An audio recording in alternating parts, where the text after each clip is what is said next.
শুভেন্দু অধিকারীর নিশানায় রাজ্য পুলিশের একাংশ।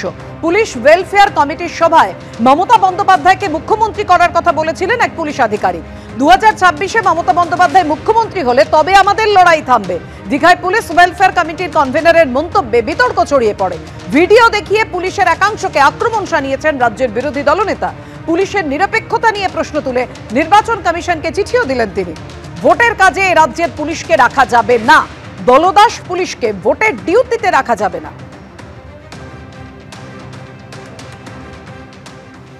যে বলছে তার প্রেসিডেন্ট অফ দ্য অর্গানাইজেশন বলছে বিজিতেশ্বর রাউত যে চতুর্থবারের জন্য মমতা বন্দ্যোপাধ্যায়কে মুখ্যমন্ত্রী করব আমরা, এই কাজটা আমাদের মে মাস পর্যন্ত আগামী।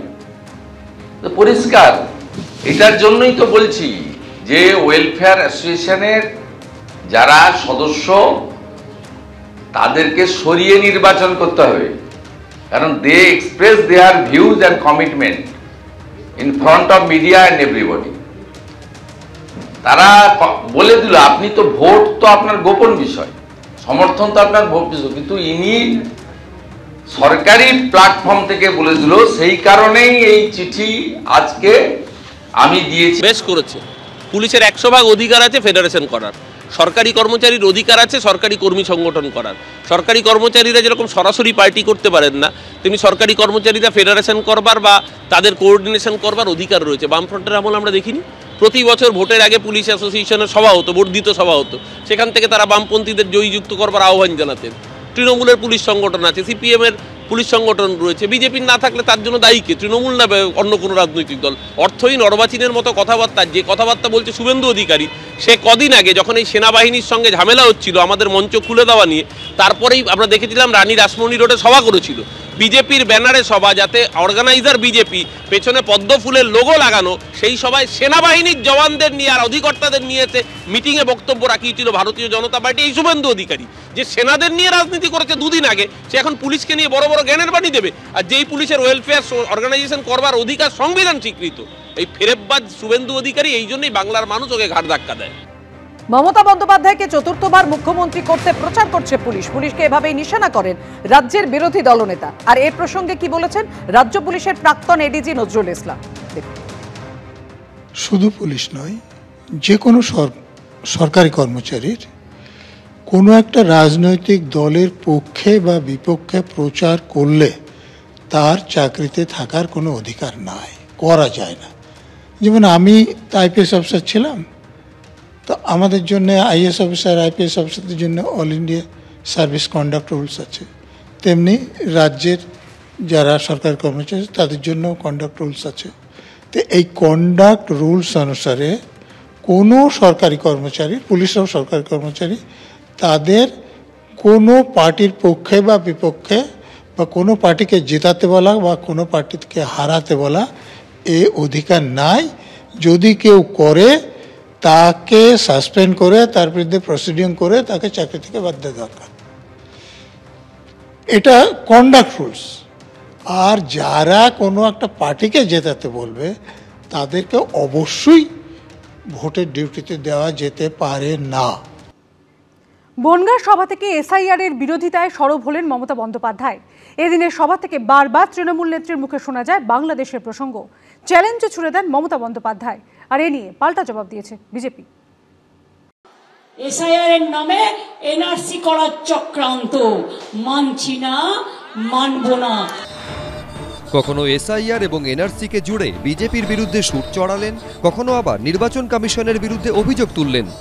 আবার এখন আর্টিফিশিয়াল ইন্টেলিজেন্স, ধরুন আমি মমতা ব্যানার্জি এবং আমার ভোটার লিস্টের সাথে কি করছে, আর একটা মমতা ব্যানার্জির নাম রেখে দিচ্ছে।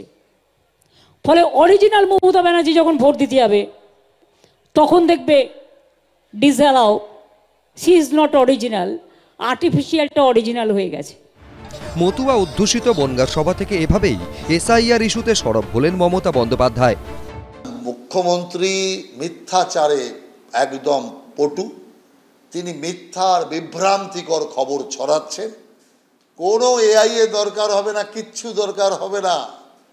এসআইআরটা হতে দিন, তৃণমূলের বিদায়ের শঙ্খ, বিদায়ের ঢাক এমনি বেজে যাবে। এ রাজ্যে এসআইআর শুরুর অনেক আগে থেকেই তার বিরোধিতায় সরব হয়েছেন মমতা বন্দ্যোপাধ্যায়। बिहार में 40 लाखों का ज्यादा आदमी को नाम निकाल दिया और बंगाल में भी करने वाला है। अगर करेगा तो घेराव कर्मसूची करेंगे, पूरा घेराव होगा, पूरा आंदोलन होगा। हम नाम काटने नहीं देंगे, हम नाम डालने नहीं देंगे डिटेंशन कैंप में। মঙ্গলবার বনগাঁর সভা থেকেও এসআইআর নিয়ে আক্রমণাত্মক অবস্থান নেন তৃণমূল নেত্রী। এসআইআর করতে 3 বছর টাইম লাগে, আমরা কেউ বলিনি তো করতে হবে না।